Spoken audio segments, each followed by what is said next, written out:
Hey friends, so today I spent many hours talking to people.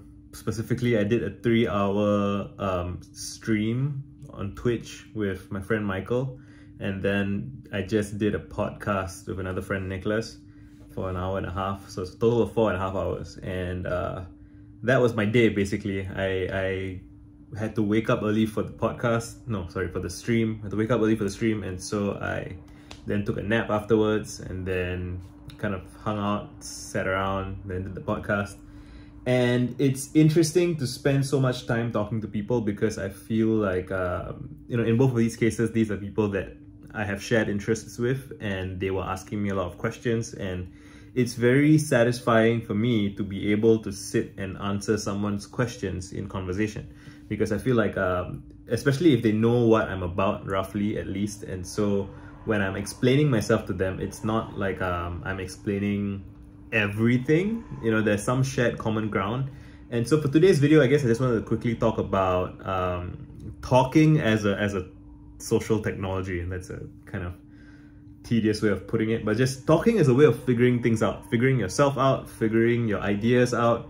And it's part of why I make videos as well. It's because I do think that while I am way better at typing than speaking, there's something about real-time communication. And it does, you can do this by text, but the difficulty with text is you can't convey tone, right? And so, well, if you did what I did and you spend a lot of your life kind of communicating by text, via text, you end up developing all of these elaborate ways of trying to convey tone that actually, when you're speaking, you can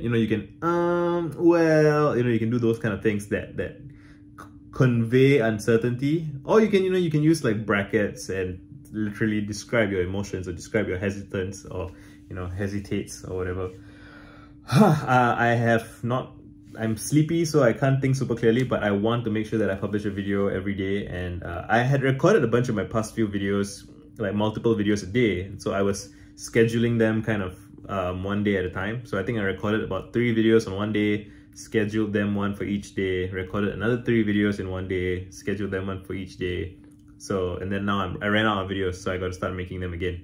I asked people for a bunch of questions to ask me I asked people for suggestions on what content I should make in my last kind of poll thing, or whatever. Not poll, it's like a post. You can make posts on YouTube. Who knew? And I will be getting those questions in the coming days. I just feel like I'm a little bit too sleepy and tired to answer a specific question, so I'm choosing now to riff off of a thought, which is the thought about talking to people. And I want to keep this shorter than my usual one. So the past few videos I've made 10 minutes per video. I'm gonna stop this at 8, so we got 4.5 minutes ish to go. Let's go. I find that when people ask specific questions, it tends to come, you can, and if the question is vague, you can always ask for elaboration and to kind of get into specifics, and you can kind of count on the other person's responses and rhythms. Well, it depends on the person. Not everybody responds the same way. But yeah, I'm just thinking about how when you talk to people, or when I talk to people, there's a prioritization that happens. Like, you don't want to waste other people's time.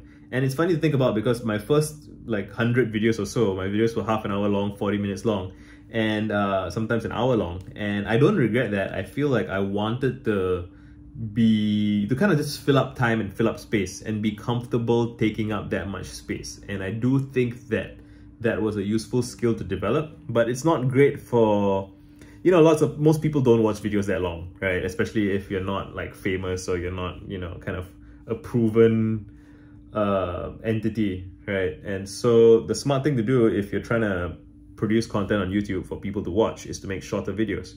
And even I noticed an improvement with 10 minutes, like the engagement on 10-minute videos, and so I'm cutting it down a little bit further to 8. And and it's also just an interesting test of my sense of time. And I really enjoyed the challenge in my 10-minute video about a practical philosophy for life that Anna Laura asked me the last time. And it's just, in advance that you can't possibly say everything, right? And to say all of everything about any topic would take a lifetime or longer, or sometimes it just can't be said by a single person. And so the art of this whole process is not to kind of apologize and fail, but to try and evoke the most of what you can within the space that you have, right? And I was thinking about, there's this quote about conversations versus monologues, and something in the quote said something like, you've had a good conversation when you when you don't recognize the words coming out of your mouth, meaning that you're not running a script, you're not just reciting your talking points, but rather you have been in the context of the conversation, you've been brought somewhere new, somewhere interesting, somewhere different, and you're making connections on the fly that you had not thought to make in advance. And I'm starting to enter this zone now at 5 minutes. I know the first couple of minutes I was kind of just trying to say words, and then along the way you get your flow. It's a bit of a hop and skip to it. And it's funny because I've been practicing music recently. I've been practicing guitar. I want to do 100 2 minute 20 seconds guitar freestyle videos on Twitter. So I don't think I'm going to post that on YouTube because they're vertically oriented. I don't know if anybody wants to see, let me know in the comments, and I might stitch together some of the videos, or maybe I'll like stitch together the best riffs. And what happens is, that's interesting, is that so over the course of 2 minutes, a lot of it is just fumbling, and it's like kind of tedious noodling, but sometimes along the way I just kind of catch a wave, right? Catch a wave is another metaphor that it's like with surfing.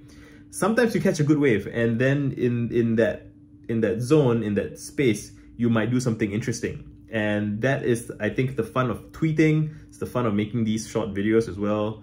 And I like not having a specific agenda with the video. I mean, I have like a direction. I knew I wanted to talk about talking, right? And I got reminded of the point about conversations bringing you to a new space and exploring new ground. When you go there, it's exciting, and then you have fun. And having fun is the point. I think there is a buoyancy that comes from when you're riding the wave, that comes from surprise, from curiosity, from interest. And I think ultimately, if you want to write books, which is what I do, you want to try and capture some of that energy. Any kind of media you do, right? Whether you're making video games or making tweets or videos or whatever it is that you're making, you want to kind of bottle lightning, right? You want to capture that emotion and that feel, and you want it to move you in some way. And what is it? To move someone else, you have to be moved yourself. I think that's true. I mean, sometimes it can happen by accident, sometimes it can happen, you have a formula or whatever, but like the most reliable way to do it is you move yourself. And so I want to keep making these videos so that I can practice speaking, practice having conversations, replying to comments and so on, and see if I can move myself, and then maybe move other people. Done.